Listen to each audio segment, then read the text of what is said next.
ನಮಸ್ತೆ ಆತ್ಮೇರೆ, ನಿಮ್ಮೆಲ್ಲರ ಹಿತೈಷಿ ಆಧ್ಯಾತ್ಮಿಕ ಚಿಂತಕ, ಶಿಕ್ಷಕ, ಚಿತ್ತಚೇತನ ಜೀವನ ದರ್ಶನ ಕಾರ್ಯಕ್ರಮಕ್ಕೆ ತಮ್ಮೆಲ್ಲರಿಗೂ ಪ್ರೀತಿಯ ಸ್ವಾಗತ, ಸುಸ್ವಾಗತ.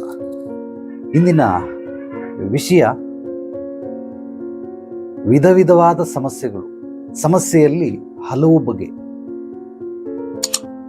ಈ ಸಮಸ್ಯೆಗಳನ್ನು ನಾವು ವಿಭಜನೆ ಮಾಡ್ತಾ ಹೋದರೆ ಸಾಕಷ್ಟು ರೀತಿ ಸಮಸ್ಯೆಗಳನ್ನು ನಾವು ನೋಡಬಹುದು. ಆದರೆ ಜನಗಳಿಗೆ ಮೂಲವಾಗಿ ಆ ಸಮಸ್ಯೆಯನ್ನು ವಿಭಜನೆ ಮಾಡೋದಕ್ಕೆ ಬರ್ತಾ ಇಲ್ಲ. ಯಾವುದು ಒಂದು ಸಣ್ಣ ಸಮಸ್ಯೆ, ಚಿಕ್ಕದು, ಬಹಳ ಚಿಕ್ಕದು.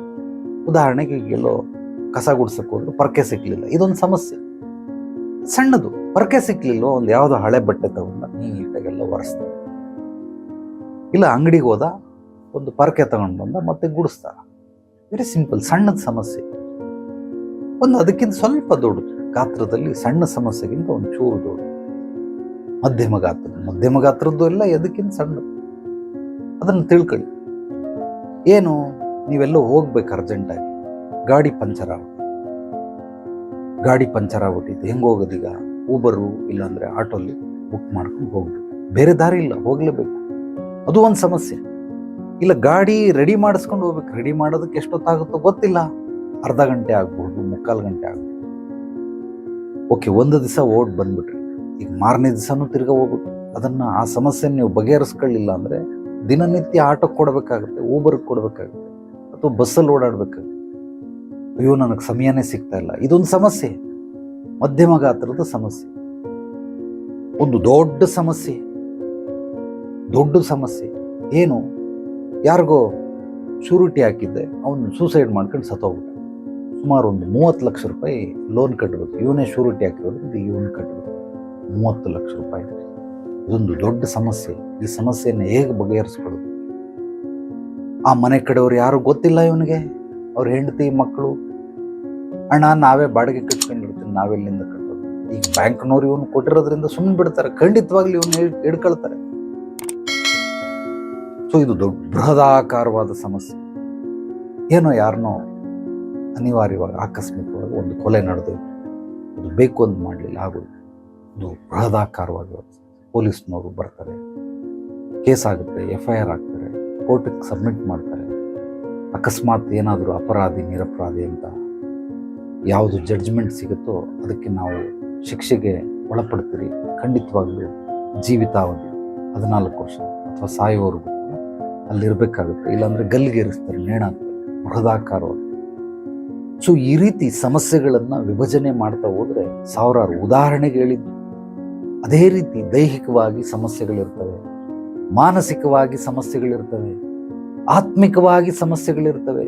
ಏನಿದು ದೈಹಿಕ ಸಮಸ್ಯೆ? ನ್ಯೂನ್ಯತೆಗಳು. ಕೆಲವೊಂದು ಕುತ್ತಿಗೆ ನೋವು, ಸೊಂಟ ನೋವು, ಮಂಡಿ ನೋವು, ಜಾಯಿಂಟ್ ಪೇನ್, ಎದೆ ನೋವು, ಕಣ್ಣು, ಕಿವಿ ನೋವು.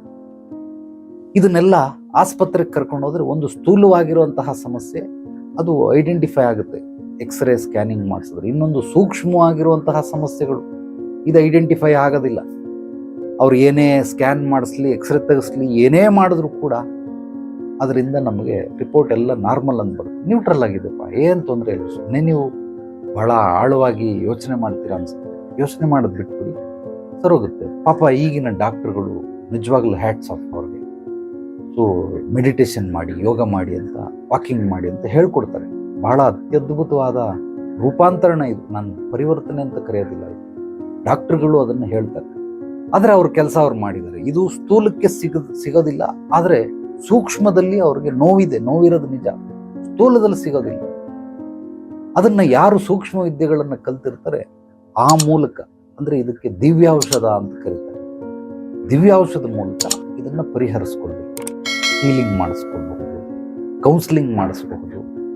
ಮೆಡಿಕಲ್ ಕೌನ್ಸಿಲಿಂಗ್ ಬೇರೆ, ಸ್ಪಿರಿಚುವಲ್ ಕೌನ್ಸಿಲಿಂಗ್ ಬೇರೆ. ಎಲ್ಲರೂ ಗಮನ ಕೊಟ್ಟು ಆಲಿಸಿ. ಎಷ್ಟೋ ಜನ ಕೌನ್ಸಿಲಿಂಗ್ ಅಂತ ನಾನು ಮಾಡಿರೋ ವಿಡಿಯೋನ ತಗೊಂಡೋಗಿ ಮೆಡಿಕಲ್ ಕೌನ್ಸಿಲಿಂಗ್ ಮಾಡಿಸ್ತಾರೆ.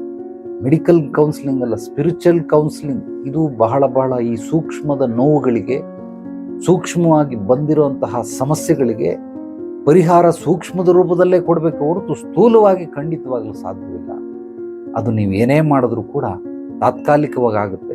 ಸೂಕ್ಷ್ಮವಾಗಿ ಇರುವಂತಹ ಸಮಸ್ಯೆಗಳು, ಉದಾಹರಣೆಗೆ ಒಂದು ದಿವಸ ಗಾಡಿ ತಗೊಂಡೋದ, ಪಂಚರ್ ಆಯಿತು, ಹಾಕಿಸ್ದ. ಸಹಜ, ತಿಂಗಳಲ್ಲೋ ಯಾವಾಗಲೋ ಒಂದು ಸಲ ಪಂಚರ್ ಆಗುತ್ತೆ. ಈಗ ನಾನು ಗಾಡಿ ತಗೊಂಡು ಸುಮಾರು ಒಂದು 12-13 ವರ್ಷಗಳಾಯಿತು. 13 ವರ್ಷದಲ್ಲಿ ಒಂದು 5-6 ಸಲ ಪಂಚರ್ ಹಾಕ್ಸಿರ್ಬಹುದು. ನನಗೆ ನೆನಪಿಲ್ಲ, ಅಷ್ಟು ಸಲ ಹಾಕ್ಸಿರ್ಬಹುದು, 5-6 ಸಲ. ಬಟ್ ಕೆಲವರು ಗಾಡಿ ತಗೊಂಡು ವಾರಕ್ಕೆ 2 ಸಲ 3 ಸಲ ಪಂಚರ್ ಹಾಕಿಸ್ತಾರೆ. ಏನಕ್ಕಿರಬಹುದು ಪಂಚರ್? ಯಾಕೆ? ಹಿಂದಿಂದೆ ಆಗುತ್ತೆ. ಟೈರ್ ವೀಕ್ ಇದೆ, ಟ್ಯೂಬ್ ವೀಕ್ ಇದೆ, ಸರಿ ಹೊಸ ಟೈರ್ ಹಾಕ್ಸಿದ್ದಾನೆ, ಹೊಸ ಟ್ಯೂಬ್ ಹಾಕ್ಸಿದ್ದಾನೆ, ಆದರೂ ಕೂಡ ಪಂಚರ್ ಆಗುತ್ತೆ. ಯಾಕೆ? ಇದು ಸೂಕ್ಷ್ಮಕ್ಕೆ ಸಂಬಂಧಪಟ್ಟಂತಹ ಕಾಯಿಲೆಗಳು. ಕೆಲವರು ಪದೇ ಪದೇ ಎಡವು ಬೀಳ್ತಾ ಇರ್ತಾರೆ. ದಿನದಲ್ಲಿ 1 ಸಲ ಏಟು ಮಾಡ್ಕೊಂಡೆ ಅವ್ರಿಗೆ ಸಣ್ಣಗೆ ಒಂದು ಸಾಸಿವೆ ಕಾಳು ಗಾತ್ರನಾದ್ರೂ ಜಿನುಗುತ್ತೆ ರಕ್ತ. ದಿನನಿತ್ಯ ಎಡವ್ತಾ ಇರ್ತಾರೆ. ಯಾಕೆ ಎಡವ್ತಾರೆ? ಇದೆಲ್ಲ ಸೂಕ್ಷ್ಮಕ್ಕೆ ಸಂಬಂಧಪಟ್ಟಂತಹ ಕೆಲವೊಂದು ಸಮಸ್ಯೆಗಳು. ಆದ್ರಿಂದ ದೈಹಿಕವಾಗಿರುವಂತಹ ಕೆಲವೊಂದು ಸಮಸ್ಯೆಗಳು, ಮಾನಸಿಕವಾಗಿರುವಂತಹ ಕೆಲವೊಂದು ಸಮಸ್ಯೆಗಳು. ಹುಚ್ಚಾಟ ಅಂತ, ಒಂದ್ಸಲ ಬರ್ತೀನಿ ಅಂತಾರೆ, ಇನ್ನೊಂದ್ಸಲ ಬರಲ್ಲ ಅಂತಾರೆ, ಒಂದ್ಸಲ ಮಾಡ್ತೀನಿ ಅಂತಾರೆ, ಇನ್ನೊಂದ್ಸಲ ಮಾಡಲ್ಲ ಅಂತಾರೆ. ಸುಮ್ಮನೆ ಒಬ್ಬೊಬ್ಬರೇ ಮಾತಾಡ್ತಾ ಇರ್ತಾರೆ ವಿಚಿತ್ರವಾಗಿ. ಮನೇಲಿ ನೆಮ್ಮದಿ ಇರಲ್ಲ, ಕಿರಿಕಿರಿ, ಒಳವಂತ ಕಿರ್ಚಾಡೋದು, ಬಡ್ಕೊಳ್ಳೋದು, ಇದನ್ನೆಲ್ಲ ಮಾಡ್ತಾ ಇರ್ತಾರೆ. ಸೊ ಯಾತಕ್ಕೋಸ್ಕರ ಹೀಗಾಗುತ್ತೆ? ಇದೆಲ್ಲವೂ ಮನೋಜನ್ಯ ಸಮಸ್ಯೆಗಳು, ಸೈಕೋಸೊಮೆಟಿಕ್ ಪ್ರಾಬ್ಲಮ್ಸ್ ಅಂತ ಕರೀತಾರೆ. ಈ ರೀತಿ ಇನ್ನು ಆತ್ಮಿಕವಾದಂತಹ ಸಮಸ್ಯೆಗಳು, ಯಾರ್ದೋ ಮೈ ಮೇಲೆ ದೇವರು ಬಂತು, ದೆವ್ವ ಬಂತು, ವಿಚಿತ್ರವಾಗಿ ಆಡ್ತಾರೆ. ಇದೆಲ್ಲವೂ ಕೂಡ ಆತ್ಮಿಕ ಸಮಸ್ಯೆಗಳು. ಈ ಕೆಲವ್ರು ಎಲ್ಲೇ ನೋಡು ಪಟಕ್ಕಂತ ಕಿರ್ಚ್ಕೊಂಡ್ಬಿಡ್ತಾರೆ. ಯಾಕೆ ಅಂತಂದ್ರೆ ಅಲ್ಲಿ ನಾಗರಾವ್ ನೋಡಿದೆ, ನಾನು ಹಾವು ನೋಡಿದೆ, ಹಾವಿಲ್ಲ ಅಲ್ಲಿ, ಬಟ್ ಆಕೆ ಕಣ್ಣಕ್ಕೆ ಕಾಣಿಸ್ತಾ ಇದೆ. ಕೈ ತೊಳೆಯೋ ಹುಚ್ಚು, ಹೋಗಿ ಕೈ ತೊಳಿ, ಏನೇ ಮುಟ್ಟಿದ್ರು ಹೋಗಿ ಕೈ ತೊಳ್ಕೊಂಡ್ಬಿಡೋದು. ಒಂದು ದಿನದಲ್ಲಿ ಅಯ್ಯೋ ಆ ಯಪ್ಪ ಗಂಡ ಎಂತ ಪೇಷನ್ಸ್ ಇದೆ ಅವನಿಗೆ ಅಂತಂದ್ರೆ 167 ಸರ ಕೈ ತೊಳೆದಿದ್ದಾಳಂತ. ಒಂದ್ ದಿನಕ್ಕೆ 167 ಸರ ಬರ್ಕೊಂಡವನ್ ಪಾಪ ಇಂತಿಂತ ವಿಚಾರಕ್ಕೆ ಕೈ ತೊಳೆದ್ಲು. 167 ಸರ ಕೈ ತೊಳೆ. ಇದೆಲ್ಲ ಏನು ಅಂದ್ರೆ ಆತ್ಮಿಕವಾದಂತಹ ಸಮಸ್ಯೆಗಳು. ಸೊ ವಿಚಿತ್ರವಾಗಿರುವಂಥದ್ದು, ವಿಭಿನ್ನವಾಗಿರುವಂಥದ್ದು, ವಿಶೇಷವಾಗಿರುವಂಥದ್ದು. ಇನ್ನು ಇದು ಬಿಟ್ರೆ ವೈಯಕ್ತಿಕ ಸಮಸ್ಯೆ. ನಾನು ಜನರ ಹತ್ರ ಮೂಡೋದಿಲ್ಲ, ಅಂದರೆ ಬೆರೆಯೋದಿಲ್ಲ. ಒಬ್ಬಂಟಿಯಾಗಿ ಅಂತರ್ಪಿಚಾಚಿ ಥರ ಒಬ್ಬನೇ ಇರ್ತೀನಿ. ನನಗೇನೋ ಮುಜುಗರ, ನಾಚಿಕೆ, ಸಂಕೋಚ, ಏನೋ ಒಂಥರ ಗಿಲ್ಟಿ ಫೀಲ್ ಮಾಡ್ಕೊಳ್ತೀನಿ. ಅವ್ರ ಮುಂದ್ಗಡೆ ಹೋದ್ರೆ ಏನು ತಪ್ಪು ಮಾಡೋದು. ಇದೆಲ್ಲ ವೈಯಕ್ತಿಕವಾದಂತಹ ಸಮಸ್ಯೆಗಳು. ಇನ್ನು ಕೌಟುಂಬಿಕ ಸಮಸ್ಯೆ, ಮನೆಯಲ್ಲಿ ಕಿರಿಕಿರಿ. ಗಂಡ ನೆಟ್ಟಗಾದ್ರೆ ಹೆಂಡತಿ ಸೊಟ್ಟಿಗಿರ್ತಾಳೆ, ಹೆಂಡತಿ ನೆಟ್ಟಗಾದ್ರೆ ಗಂಡ ಸೊಟ್ಟಿಗಿರ್ತಾರೆ, ಅಪ್ಪ ಅಮ್ಮ ಇಬ್ರು ನೆಟ್ಟಗಿದ್ರೆ ಮಕ್ಕಳು ಸೊಟ್ಟಗಾಗ್ಬಿಡ್ತಾರೆ. ಈ ರೀತಿ ವಿಚಿತ್ರವಾಗಿ ಮನೆಯಲ್ಲಿ ನೆಮ್ಮದಿ, ತೃಪ್ತಿ, ಆರೋಗ್ಯ ಈ 3 ಮಾಯ ಆಗ್ಬಿಟ್ಟಿರ್ತದೆ. ಈ ರೀತಿ ಕೌಟುಂಬಿಕ ಸಮಸ್ಯೆಗಳು. ಇನ್ನು ಆರ್ಥಿಕ ಸಮಸ್ಯೆ, ನಮ್ಮ ಆದಾಯಕ್ಕಿಂತನೂ ಹೆಚ್ಚಾಗಿ ಖರ್ಚು ಮಾಡಿ ಒಂದಷ್ಟು ಸಾಲಾಗಿಲ್ಲ ಮಾಡಿ ಅದನ್ನು ಬಡ್ಡಿ ಕಟ್ಕೊಂಡು ಹೋಗ್ತಾ ಇರ್ತಾರೆ. ಖಂಡಿತವಾಗ್ಲೂ ಅದು ಯಾವುದೇ ಕಾರಣಕ್ಕೂ ಮುಗಿಯೋದಿಲ್ಲ. ಯಾಕೆಂದ್ರೆ ಅವನು ದುಡಿತಾ ಇರೋದು 100 ರೂಪಾಯಿ, ಖರ್ಚು ಮಾಡ್ತಾ ಇರೋದು 200 ರೂಪಾಯಿ, ಸಮ್ಟೈಮ್ 300 ರೂಪಾಯಿ. ದುಡಿಯೋದು 100 ರೂಪಾಯಿ, ಖರ್ಚು ಮಾಡೋದು 300 ರೂಪಾಯಿ. ಎಲ್ಲಿಂದ ತಗೊಂಬರಕ್ಕಾಗುತ್ತೆ? ಅವ್ನು ದಿನ ಎಲ್ಲ 100 ರೂಪಾಯಿ ದುಡಿದ್ರು ದಿನಕ್ಕೆ 200 ಹೆಚ್ಚು ಹೋಗ್ತಾನೆ ಇರ್ತದೆ. ಇಲ್ಲ ನಾನು ಕಷ್ಟಪಟ್ಟು ಎಕ್ಸ್ಟ್ರಾ ದುಡಿತೀನಿ, 120 ರೂಪಾಯಿ ದುಡಿತೀನಿ, 150 ರೂಪಾಯಿ ದುಡಿತೀನಿ ಅಂದ್ರೆ 200 ರೂಪಾಯಿ ಖರ್ಚು ಮಾಡ್ತಾನೆ, 50 ರೂಪಾಯಿ ದಿನ ಎಕ್ಸ್ಟ್ರಾ ಆಗ್ತಾನೆ ಇರ್ತದೆ. ಆದ್ರಿಂದ ಆರ್ಥಿಕ ಸಮಸ್ಯೆಗಳು ಹಲವಾರು ರೀತಿಯಲ್ಲಿ. ಇನ್ನು ಇದು ಬಿಟ್ರೆ ನೆಕ್ಸ್ಟು ವ್ಯಾವಹಾರಿಕ ಸಮಸ್ಯೆಗಳು, ಅಂದ್ರೆ ಬಿಸ್ನೆಸ್ ಅಲ್ಲಿ ಕೆಲವೊಂದು ಸಮಸ್ಯೆಗಳು. ಸಾಮಾಜಿಕ ಸಮಸ್ಯೆಗಳು, ಅವನು ಯಾರೋ ಅಡ್ಡ ನಿಲ್ಲಿಸ್ಬಿಟ್ಟ ಕಾರುಗಳು, ನನ್ನನ್ನು ಒಳಗಡೆ ಹೋಗೋದಕ್ಕೆ ಬಿಡಲ್ಲ, ಅದಕ್ಕೆ ಕೋಪ ಬಂತು, ಒಂದು ಹೊಡೆದ್ಬಿಟ್ಟೆ, ಗ್ಲಾಸ್ ಹೊಡೆದೋಯ್ತು, ಅವನು ಬಂದು ನನಗೆ ಹೊಡೆದ ಪೊಲೀಸ್ ಸ್ಟೇಷನ್ ಬಿಟ್ಟು. ಇದೆಲ್ಲ ಸಾಮಾಜಿಕ. ಮನೆ ಕಟ್ತಾ ಇದ್ರಿ, ಪಕ್ಕದ ಮನೆಯಲ್ಲಿ ಏನೋ ಧೂಳು ಬೀಳ್ತದೆ, ಮನೆ ಸ್ಟೇ ಆರ್ಡರ್ ತಂದ್ಬಿಟ್ಟು ಕಟ್ಟಂಗಿಲ್ಲ ಇಲ್ಲಿ ನೀವು ಮನೆ. ಸೊ ಇದೆಲ್ಲ ಸಾಮಾಜಿಕವಾದಂತಹ ಸಮಸ್ಯೆಗಳು. ನಿಸರ್ಗದಲ್ಲಿ ಯಾರೋ ಆಟೋದನ್ನು ಕುಂತ್ಕೊಂಡು ಏನೋ ವೈಮನಸ್ಯ ಮೂರ್ತು ಮಾತುಕತೆ ಬಳಿ ಕತ್ತನ್ ಬಿಟ್ಟು ಹೇಳ್ಕೊಂಡು ಜಗಳ ಆಡ್ತವ್ರು ಮೈನ್ ರೋಡಲ್ಲಿ. ಸಾಮಾಜಿಕ ಸಮಸ್ಯೆಗಳು.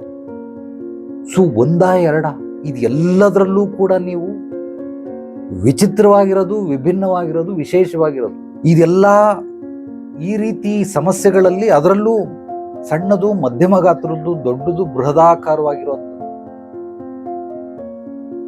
ಈ ಎಲ್ಲಾ ಸಮಸ್ಯೆಗಳಿಗೆ ಪರಿಹಾರಗಳು ಅಷ್ಟೇ ಪ್ರಮಾಣದಲ್ಲಿರುತ್ತೆ. ನಿಮ್ಮೆಲ್ಲರಿಗೂ ಬಹಳ ಸ್ಪಷ್ಟವಾಗಿ ಹೇಳ್ತೀನಿ, ಸಮಸ್ಯೆಗಳನ್ನ ತೂಕ ಹಾಕಕ್ಕಾಗಲ್ಲ. ಸುಮ್ಮನೆ ಒಂದು ಉದಾಹರಣೆ, ನಿಮಗೆ ದೃಷ್ಟಿಕೋನ ಬೆಳಿಲಿ ಅನ್ನೋದಕ್ಕೋಸ್ಕರ ಉದಾಹರಣೆ ಹೇಳ್ತಾ ಇದ್ದೀನಿ. 1 ಗ್ರಾಮ್ ಸಮಸ್ಯೆ, 10 ಗ್ರಾಮ್ ಸಮಸ್ಯೆ, 100 ಗ್ರಾಮ್ ಸಮಸ್ಯೆ, 1 kg ಸಮಸ್ಯೆ, ಒಂದು 5 kg ಸಮಸ್ಯೆ, 10 kg ಸಮಸ್ಯೆ, ಒಂದು 50 kg ಸಮಸ್ಯೆ, 100 kg ಸಮಸ್ಯೆ, 500 kg, 1000 kg ಸಮಸ್ಯೆ, ಟನ್ನುಗಟ್ಟಲೆ, 1 ಟನ್ನು ಆನೆ ಗಾತ್ರದ ಸಮಸ್ಯೆಗಳು. ಇದನ್ನ ಅರ್ಥ ಮಾಡ್ಕೊಳ್ಳಿ. ಈ 1 ಗ್ರಾಮ್ ಸಮಸ್ಯೆಗೆ ಪರಿಹಾರನೂ 1 ಗ್ರಾಮೇ ಇರ್ತದೆ. ಸಮಸ್ಯೆಗಿಂತ ಪರಿಹಾರ ಹೆಚ್ಚಿರ್ಬೇಕು, ಒಂದು 2 ಗ್ರಾಮ್ 3 ಗ್ರಾಮ್ ತನಕ, ಬಟ್ 1ಕ್ಕೆ 1 ಗ್ರಾಮ್. ಅದೇ ರೀತಿ ಸಮಸ್ಯೆಗಳಲ್ಲಿ ಖರ್ಚು ವೆಚ್ಚಗಳು ಅಷ್ಟೇ ಇರ್ತವೆ. ನೀವಿದನ್ನ ಈ ಸಮಸ್ಯೆ, ಒಂದು ಉದಾಹರಣೆ 100 ಗ್ರಾಮ್ ಸಮಸ್ಯೆ ಇದೆ ಅಂತ ತಿಳ್ಕೊಳ್ಳಿ. ಆ 100 ಗ್ರಾಮ್ ಸಮಸ್ಯೆಗೆ 100 ರೂಪಾಯಿ ಖರ್ಚು ಮಾಡಬೇಕು. ಒಂದು 1000 ಗ್ರಾಮ್ ಸಮಸ್ಯೆ ಇದೆ, ಅದಕ್ಕೆ ನೀವು 1000 ರೂಪಾಯಿ ಖರ್ಚು ಮಾಡಬೇಕು. ಇಲ್ಲ, ನನಗೆ 100 ರೂಪಾಯಲ್ಲಿ ಕೊಡಿ. ಹೇಗಾಗುತ್ತೆ? 100 ರೂಪಾಯಲ್ಲಿ ಹೇಗಾಗುತ್ತೆ? ಖಂಡಿತವಾಗ್ಲೂ ಆಗೋದಿಲ್ಲ. ಆ ಸಮಸ್ಯೆಯ ಗಾತ್ರ ಅಂದರೆ ಭೂಮಿಯಲ್ಲಿ ಬೀಜ ಹಾಕಿದ ತಕ್ಷಣ ಸಣ್ಣದಾಗಿ ಮೊಳಕೆ ಹೊಡೆಯುತ್ತೆ, ಚಿಕ್ಕದು ಒಂದು ಕಡ್ಡಿ ಥರ. ಈ ಪಿಂಪಲ್ಸ್ ಬರ್ತದೆ, ಬಿಳಿದು. ಅದಾದ್ಮೇಲೆ 2 ಎಲೆಗಳು ಮೂಡ್ತವೆ. ಸಸಿ ಮೊಳಕೆ ಆದ್ಮೇಲೆ 2 ಸುಮ್ಮನೆ ಎಲೆ, ಅದಾದ್ಮೇಲೆ ಸಸಿ, ಸಣ್ಣ ಸಸಿ, ದೊಡ್ಡ ಸಸಿ, ಸಣ್ಣ ಗಿಡ, ದೊಡ್ಡ ಗಿಡ, ಆಮೇಲೆ ಮರ, ಮರ ಆದ್ಮೇಲೆ ದೊಡ್ಡ ಮರ, ದೊಡ್ಡ ಮರ ಆದ್ಮೇಲೆ ಹೆಮ್ಮರ. ಹೆಮ್ಮರಕ್ಕಿಂತನೂ ಇನ್ನೂ ಅದ್ಭುತವಾಗಿದೆ, ಅದಕ್ಕೆ ನಮ್ಗೆ ಹೆಸರು ಸೂಚಿಸೋದಕ್ಕೆ ಗೊತ್ತಿಲ್ಲ. ಹೆಮ್ಮರ ಅಂತ ಅಂದ್ರೆ ಬೃಹದಾಕಾರವಾಗಿ, ಅದಕ್ಕಿಂತನೂ ಇನ್ನೂ ದೊಡ್ಡದಾಗಿ ಬೆಳಿ. ಅದೇ ರೀತಿ ಸಮಸ್ಯೆಗಳಲ್ಲೂ ಕೂಡ ಬೀಜ ಇದ್ದಂಗೆ, ಮೊಳಕೆ ಹೊಡೆದಂಗೆ, ಸಣ್ಣ ಸಸಿ ಬಂದಂಗೆ, ದೊಡ್ಡ ಸಸಿ ಆದಂಗೆ, ಸಣ್ಣ ಗಿಡ, ದೊಡ್ಡ ಗಿಡ, ಮರ, ದೊಡ್ಡ ಮರ, ಹೆಮ್ಮರ. ಈ ರೀತಿ ಸಮಸ್ಯೆಗಳಲ್ಲೂ ಬೇರೆ ಬೇರೆ ಇರುತ್ತೆ. ಆ ಸಮಸ್ಯೆಗಳಿಗೆ ಪರಿಹಾರಗಳು ಅಷ್ಟೇ ಗಾತ್ರದಲ್ಲಿ ಇರ್ತವೆ. ಅದಕ್ಕೆ ಸಮಯನೂ ಅಷ್ಟೇ ಆಗುತ್ತೆ, ನಮಗೆ ಅದಕ್ಕೆ ಬೆಲೆ ತೆತ್ತಬೇಕಾಗುತ್ತೆ, ಸುಮ್ಮನೆ ಬರೋದಿಲ್ಲ. ಇದಕ್ಕೆ ನಾನು ನಿಮಗೆ ಒಂದು ಅತ್ಯದ್ಭುತವಾದ ಉದಾಹರಣೆಯನ್ನ ಹೇಳ್ತೀನಿ. ನಮ್ಮ ಗುರುಗಳು ಏನನ್ನೇ ಹೇಳ್ಕೊಟ್ರು ಪ್ರಾಕ್ಟಿಕಲ್ ಆಗಿ ಹೇಳ್ಕೊಡ್ತಾ ಇದ್ರು. ಬರ ಇಲ್ಲಿ, ಅದು ಕಿತ್ತು ಅಂತ ಗಿಡ, ಅದು ನೋಡಿ 2 ಬೆಟ್ಟು ಗಿಡಕ್ಕೆ ಪಟಕ್ ಅಂತ ಕಿತ್ತುತ್ತೆ. ಅಬಾ ಏನಯ್ಯ ಇಷ್ಟು ಶಕ್ತಿ ಐತಿ ನಿನಗೆ, ಬಾ ಇಲ್ಲಿ ನೋಡಿ ಇಷ್ಟುದ್ದ ಆಯ್ತು, ಅದನ್ನ ಅದು 2 ಬೆಟ್ಟಲ್ಲಿ ಆಗಲ್ಲ. ಕೈ ಹಿಡಿದು ಹಿಂಗೆ ಅಳ್ಳಾಡಿಸಿ ಎಳಿಬೇಕು. ಫಸ್ಟ್ ಹಿಂಗೆ ಎಳೆದಿದ್ದಕ್ಕೆ 3 ಸೆಕೆಂಡು, ಬಟ್ ಹಿಂಗೆ ಹಾಕಿ ಹಿಂಗೆ ಎಳೆದಲ್ಲ, ಇದಕ್ಕೆ 30 ಸೆಕೆಂಡ್. ಸ್ವಲ್ಪ ಗಿಡದು ವಾಹ್ ಸೂಪರ್ ಆಯ್ತು ಕಣೆಯ, ನಿನ್ನ ಹತ್ರ ಶಕ್ತಿ, ಬಾ ಇಲ್ಲಿ ಇದಕ್ಕಿತ್ತು.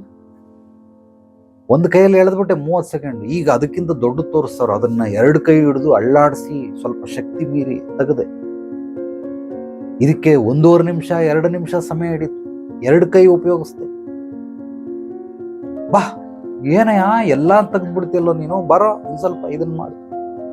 ಅದು ಸಣ್ಣದು ಆಲ್ರೆಡಿ ಮರ, ಅದನ್ನ 2 ಕೈಯಲ್ಲೆಲ್ಲ ಹಾಕಿ ಅಳ್ಳಾಡಿಸಿ ಏನು ಮಾಡಿದ್ರು ಬೀಳ್ತಾ ಇಲ್ಲ, ಅಳ್ಳಾಡ್ಸಕ್ಕೆ ಆಗ್ತಾ ಇಲ್ಲ. ಸುಮ್ಮನೆ ಮೇಲ್ಮಟ್ಟದಲ್ಲಿ ಹಿಂಗೆ ಆಗ್ತಾ ಇದೆ, ಬುಡ ಅಳ್ಳಾಡ್ತಾ ಇದೆ. ಬುಡ ಅಳ್ಳಾಡ್ಲಿಲ್ಲ ಅಂದ್ರೆ ಬೀಳಲ್ಲ. ಸರಿ ಗುದ್ಲಿ ಪಿಕಾಸಿ ಅದು ಗಡ್ಪಾರಿ ಎಲ್ಲ ತಗೊಂಬಂದು ಸ್ವಲ್ಪ ಲೂಸ್ ಮಾಡಿ ಆಮೇಲೆ ಅಳ್ಳಾಡಿಸಿ ಮರ ಬೀಳಿಸ್ದೆ. ಈಗ 2 ಕೈಯಲ್ಲಿ ಆಗ್ಲಿಲ್ಲ, ಅದಕ್ಕೆ ಎಕ್ಸ್ಟ್ರಾ ಪರಿಕರಗಳು ಬೇಕಾಯ್ತು. ಆ ಪರಿಕರಗಳನ್ನು ಉಪಯೋಗಿಸಿ ಸ್ವಲ್ಪ ಕೆಳಗಡೆ ಎಲ್ಲ ಲೂಸ್ ಮಾಡಿ ಅಳ್ಳಾಡಿಸಿ ಮಾಡಿದೆ. ಇದಕ್ಕೆ 3 ಗಂಟೆ ಆಯ್ತು. ಇದಾದ ನಂತರ ಇನ್ನೂ ದೊಡ್ಡ ಮರ ತೋರಿಸಿದ್ರು. ಅಯ್ಯೋ ಇದು ನನ್ನ ಕೈಲಾಗಲ್ಲ ಗುರುಗಳೇ. ಇಷ್ಟೆಲ್ಲ ಕಿತ್ತಿದ್ಯಾ, ಕಿತ್ತು ಅದನ್ನ ನೋಡೋಣ. ಕಿತ್ತು ಪರವಾಗಿಲ್ಲ, ಟೈಮ್ ನೋಡ್ಬೇಡ, ಕಿತ್ತು ಅಂತ. ತಿರ್ಗಾ ಅದನ್ನ ನಾನು ಒಬ್ಬನ ಕೈಯಲ್ಲಿ ಸಪೋರ್ಟ್ ಮಾಡೋಕ್ಕಾಗಿಲ್ಲ. ಒಂದಷ್ಟು ಜನ 3 ಜನ ಹುಡುಗರಿಗೆ ಕರ್ಕೊಂಡು ಎಲ್ಲ ಸ್ವಲ್ಪ ಲೂಸ್ ಮಾಡ್ರೆ ಇದನ್ನ ಒಂಚೂರು ಮುನ್ನಕ್ಕೆ ತಗಲಿ. 4 ಗಡ್ಪಾರಿಗಳು, 4 ಸಂಖ್ಯೆ, 4 ಗುದ್ಲಿ, ಇದನ್ನೆಲ್ಲ ತಗೊಂಬಂದು ಬಾಂಡ್ಲಿ ಎಲ್ಲ ತಗೊಂಬಂದು 4 ಜನ ಎಲ್ಲ ಮಾಡಿ ಇದಕ್ಕೆ 3 ದಿವಸ ಹಿಡಿತು ಒಂದು ಮರ ಉಳಿಸೋದು. ಕಟ್ ಮಾಡ್ಬಿಡ್ಬೋದು, ಬಟ್ ಅದನ್ನ ಬೀಳಿಸ್ಬೇಕು, ಬುಡದ ಸಮೇತ ಬೀಳಿಸ್ಬೇಕು. ಸೊ ಎಲ್ಲ ತೆಗೆದು ಈ ರೀತಿ 3-4 ದಿವಸ ಹಿಡಿತು. ಅದೇ ರೀತಿ ಸಮಸ್ಯೆಗಳಲ್ಲಿ 2 ಬೆಟ್ಟಲ್ಲಿ 30 ಸೆಕೆಂಡಲ್ಲಿ ಸಾಲ್ವ್ ಮಾಡುವಂತಹ ಸಮಸ್ಯೆಗಳು, ಅದಕ್ಕೆ 1.5 ನಿಮಿಷ 2 ನಿಮಿಷ ಬೇಕು. ಕೈ ಮುಷ್ಟಿ ಹಿಡಿಬೇಕು. ಈ 5 ಬೆರಳುಗಳನ್ನು ಉಪಯೋಗಿಸಿ ತೆಗೆಯುವಂತಹ ಸಮಸ್ಯೆಗಳು, 2 ಕೈನ ಹಿಡಿದು ಅಳ್ಳಾಡಿಸಿ ತೆಗೆಯುವಂತಹ ಸಮಸ್ಯೆಗಳು. ಇದಾದ ನಂತರ ನಮಗೆ 2 ಕೈ ಹಾಕಿದ್ರು ಆಗಲ್ಲ, ಅದನ್ನ ತೆಗೆದು ಎಲ್ಲ ಸ್ವಲ್ಪ ತೋಡಿ ಅಳ್ಳಾಡಿಸಿ ತೆಗೆಯುವಂಥದ್ದು. ಆಮೇಲೆ 4-5 ಜನಗಳನ್ನು ಉಪಯೋಗಿಸಿ ಆ ಸಮಸ್ಯೆಗಳಿಗೆ ಪರಿಹಾರ ಮಾಡುವಂಥದ್ದು. ಈ ರೀತಿ ಇರಬೇಕಾದ್ರೆ ಎಲ್ಲರೂ ನನಗೆ ಕರೆ ಮಾಡುವಂಥವ್ರೆಲ್ಲರೂ ಸಮಸ್ಯೆಗಳು ದೊಡ್ಡ ಹೆಮ್ಮರವಾಗ್ಬಿಟ್ಟಿರ್ತದೆ, ಹಿಡಿದು ಅಳ್ಳಾಡಿಸ್ಬೇಕು, 4 ಜನ ಸಹಾಯಕ್ಕೆ ಬೇಕು. ಗುದ್ಲಿ ಬೇಕು, ಗಡಪಾರಿ ಬೇಕು, ವಿಕಾಸಿ ಬೇಕು, ಬಾಂಡ್ಲಿ ಬೇಕು, ಅದೆಲ್ಲ ಏನು ಬೇಡ ಗುರುಗಳು. ಸುಮ್ಮನೆ ಹಿಂಗೆ ಬೆರಳಲ್ಲಿ ನಿಮಗೆ ಗೊತ್ತು ನೀವು ಸ್ಪೆಷಲಿಸ್ಟ್ ಎಕ್ಸ್ಪರ್ಟ್, ಹಿಂಗೆ ತೆಗೆದ್ಬಿಡ್ತೀರಾ ಪಟಕ್ ಅಂತ, ಕಿತ್ಬಿಡ್ತೀರಾ. ಕಿತ್ಬಿಡಿ ಹಂಗೆ ಪಟಕ್ ಅಂತ ಕಿತ್ಬಿಡ್ತೀನಿ ಅಂತ ನೀನು ಹೇಳ್ತಾ, ನೀನೇ ಕಿತ್ಬಿಡು, ನಾನೇ ಕಿತ್ಬೇಕು.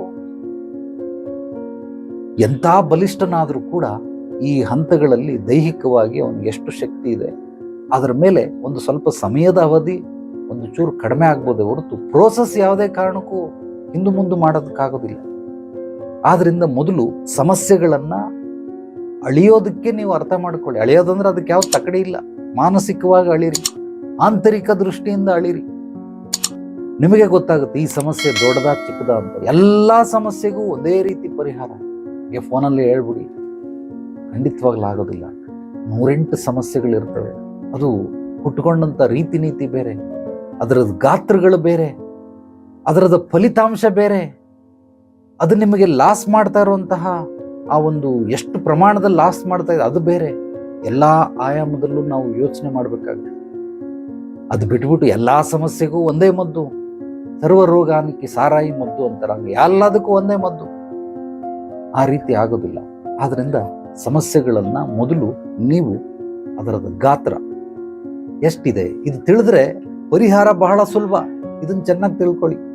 ಆ ಸಮಸ್ಯೆಯ ಗಾತ್ರ ಎಷ್ಟಿದೆ ಅಂತ ನೀವು ಕಂಡಿಡ್ಕೊಂಡ್ಬಿಟ್ರೆ, ಓಕೆ ಇದನ್ನ ನಾನು ಬೆರಳಲ್ಲಿ ತೆಗೆಯೋದ, ಮುಷ್ಟಿ ಹಿಡಿದು ತೆಗೆಯೋದ, 2 ಕೈ ಉಪಯೋಗಿಸಿ ತೆಗೆಯೋದ, ಅಥವಾ ಗುದ್ಲಿ ಪಿಕಾಸಿ ಗಡಪಾರಿ ಇಟ್ಕೊಂಡು ತೆಗೆಯೋದ, ಅಥವಾ ಇದನ್ನ 4 ಜನಕ್ಕೆ ಸಹಾಯ ತಗೊಂಡೇ ತೆಗಿಬೇಕಾ, ಈ ರೀತಿ ಸಮಸ್ಯೆಗಳಿರ್ತವೆ. ಅದನ್ನ ನಾವು ಐಡೆಂಟಿಫೈ ಮಾಡಬೇಕು. ಮಾಡಿದಾಗ ಮಾತ್ರ ನಮಗೆ ಅದಕ್ಕೆ ಪರಿಹಾರ ಸಿಗುತ್ತೆ. ಏನು ಎಲ್ಲದಕ್ಕೂ ಒಂದೇನೆ, ಸಣ್ಣದಕ್ಕೂ ಗಡಪಾರಿ ತಗೋ, ದೊಡ್ಡದಕ್ಕೂ ಗಡಪಾರಿ ತಗೋ, ಪ್ರಯೋಜನ ಇಲ್ಲ. ದೊಡ್ಡದು 5-6 ಜನ ಮರ ಬೀಳ್ಸೋದು ನಾನು ಒಬ್ಬನೇ ಮಾಡ್ತೀನಿ, ಮಾಡೋ ಜೀವನ ಎಲ್ಲ ಮಾಡ್ತಾ ಇದ್ರು. ಜೀವ ಇದ್ರೆ ಮಾಡು, ಇಲ್ಲಾಂದ್ರೆ ಅಲ್ಲೇ ಬಿದ್ದು ಸಾಯಿ. ಸಾಕಷ್ಟು ಜನ ಈ ತರ ಮೂರ್ಖರು, ದಡ್ರು, ಶತಮೂರ್ಖರು ಇರ್ತಾರೆ.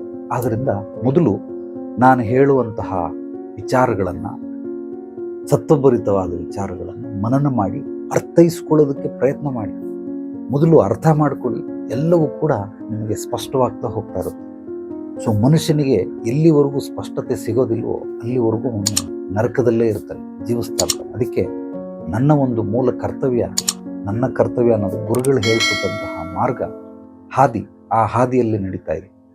ಎಲ್ಲ ಪ್ರಶ್ನೆಗಳಿಗೂ ಉತ್ತರ, ಎಲ್ಲ ಗೊಂದಲಗಳಿಗೆ ಸ್ಪಷ್ಟತೆ, ಜೀವನದ ಬಗ್ಗೆ ಪಾರದರ್ಶಕತೆ, ಪರಿಹಾರಗಳು, ಸಮಸ್ಯೆಗಳಿಗೆ ಪರಿಹಾರಗಳು, ಜ್ಞಾನವನ್ನು ಹಂಚುವಂತಹ ಅತ್ಯದ್ಭುತವಾದ ಕಾಯಕ. ಇದೆಲ್ಲವೂ ಕೂಡ ಗುರುಗಳು ಹೇಳ್ಕೊಟ್ಟಿರೋದ್ರಿಂದ ಚಾಚು ತಪ್ಪದೆ ಮಾಡ್ತಾ ಇರ್ತೀನಿ. ಯಾರಿಗೆ ಯಾವುದೇ ರೀತಿ ಸಮಸ್ಯೆಗಳಿಲ್ಲ, ಅದು ಸಣ್ಣದಿರಲಿ ದೊಡ್ಡದಿರಲಿ ಬೃಹದಾಕಾರವಾಗಿ ಖಂಡಿತವಾಗ್ಲೂ ಪರಿಹಾರಗಳು ಸಿಗ್ತವೆ. ನೇರವಾಗಿ ಬಂದು ಭೇಟಿ ಮಾಡಿದವ್ರಿಗೆ ಸುಮ್ಮನೆ ಫೋನಲ್ಲೆಲ್ಲ ದಯಮಾಡಿ ನಿಮ್ಮೆಲ್ಲರಿಗೂ ಕಾಲಿಗೆ ಬಿದ್ದು ಕೇಳ್ತೀನಿ, ಯಾರು ಕರೆ ಮಾಡಿಬಿಟ್ಟು ನನ್ನ ಸಮಸ್ಯೆಗಳನ್ನು ಬಗೆಹರಿಸ್ಬಿಡಿ ಅಂತ. ನಿಮಗೆ ನಿಜವಾಗ್ಲೂ ಪರಿಹಾರ ಬೇಕು ಅಂದರೆ ನೇರವಾಗಿ ಬಂದು ಭೇಟಿ ಮಾಡಿ. ಸುಮ್ಮನೆ ಫೋನ್ನಲ್ಲೆಲ್ಲ ಕೇಳಿ ನನ್ನ ಸಮಯವನ್ನು ವ್ಯರ್ಥ ಮಾಡಬೇಡಿ. ಸಾಕಷ್ಟು ಜನ ಹಾಗೆ ಮಾಡ್ತಾರೆ. ಆದ್ರಿಂದ ಆ ಥರ ಮಾಡಬೇಡಿ. ಕೇಳ್ಕೊಳ್ತಾ ಇದ್ದೀನಿ, ನಿಜವಾಗ್ಲೂ ನಿಮಗೆ ಪರಿಹಾರ ಬೇಕು ಅಂದರೆ ಬನ್ನಿ, ನೇರವಾಗಿ ಕುಂತು ಎಲ್ಲವನ್ನ ನಿಮ್ಮ ಪೂರ್ವಾಪರಗಳನ್ನು ತಿಳಿದು ಕೂಲಂಕುಷವಾಗಿ ಆ ಸಮಸ್ಯೆಗೆ ಮೂಲ ಹುಡುಕಿ ಅದನ್ನು ಪರಿಹಾರ ಮಾಡೋದ್ರ ಜೊತೆಗೆ ಭವಿಷ್ಯದಲ್ಲಿ ನಿಮಗೆ ಅಭಿವೃದ್ಧಿ ಸಮೃದ್ಧಿಗಾಗಿ, ಯಶಸ್ಸು ಕೀರ್ತಿ ಗಳಿಸೋದಕ್ಕೆ, ಗುರಿ ಸಾಧನೆ ಮಾಡೋದಕ್ಕೆ ಹಂತ ಹಂತವಾಗಿ ನಿರಂತರವಾದ ಬೆಂಬಲ, ಮಾರ್ಗದರ್ಶನ, ಪ್ರೋತ್ಸಾಹ ಎಲ್ಲವೂ ಕೂಡ ಸುಬೋಧಿನಿ ಆಧ್ಯಾತ್ಮಿಕ ಪರಿಹಾರ ಕೇಂದ್ರದಲ್ಲಿ ಸಿಗುತ್ತೆ. ಸೊ ಈ ವಿಡಿಯೋವನ್ನ ನಿಮ್ಮೆಲ್ಲ ಸ್ನೇಹಿತರಿಗೆ, ಆತ್ಮೀಯರಿಗೆ ತಪ್ಪದೆ ಶೇರ್ ಮಾಡಿ. ಜ್ಞಾನ ಹಂಚೋದ್ರಿಂದ ಬೆಳೆಯುತ್ತೆ. ನಿಮ್ಮ ಅನಿಸಿಕೆ, ಅಭಿಪ್ರಾಯಗಳನ್ನು, ನಿಮ್ಮ ಪ್ರಶ್ನೆಗಳನ್ನು ನನ್ನ ವಾಟ್ಸಪ್ ನಂಬರ್ಗೆ ಕಾಮೆಂಟ್ ಮಾಡಿ ಅಥವಾ ವಾಯ್ಸ್ ಮೆಸೇಜ್ ಕಳಿಸಿ. ಇದರಲ್ಲೂ ಕೂಡ ಕಾಮೆಂಟ್ ಮಾಡಿ. ನಮ್ಮ ಚಾನಲನ್ನು ಮೊದಲನೇ ಬಾರಿ ಭೇಟಿ ನೀಡಿದೆ, ತಪ್ಪದೇ ಮರೆಯದೆ ಸಬ್ಸ್ಕ್ರೈಬ್ ಮಾಡಿ. ಫೇಸ್ಬುಕ್, ಇನ್ಸ್ಟಾಗ್ರಾಮ್ ಫಾಲೋ ಮಾಡಿ. ಎಲ್ರಿಗೂ ಒಳ್ಳೆಯದಾಗಲಿ. ನಾಳೆ ಮತ್ತೆ ಭೇಟಿಯಾಗೋಣ ಮತ್ತಷ್ಟು ಸತ್ವಭರಿತ ವಿಚಾರಗಳೊಂದಿಗೆ. ಎಲ್ಲರೊಳಗಡೆಗಿರುವ ಭಗವಂತನಿಗೆ ನನ್ನ ಭಕ್ತಿಪೂರ್ವ ಪ್ರಣಾಮಗಳು. ಸರ್ವೇ ಜನೋ ಸುಖಿನೋ ಭವಂತು. ಶುಭರಾತ್ರಿ.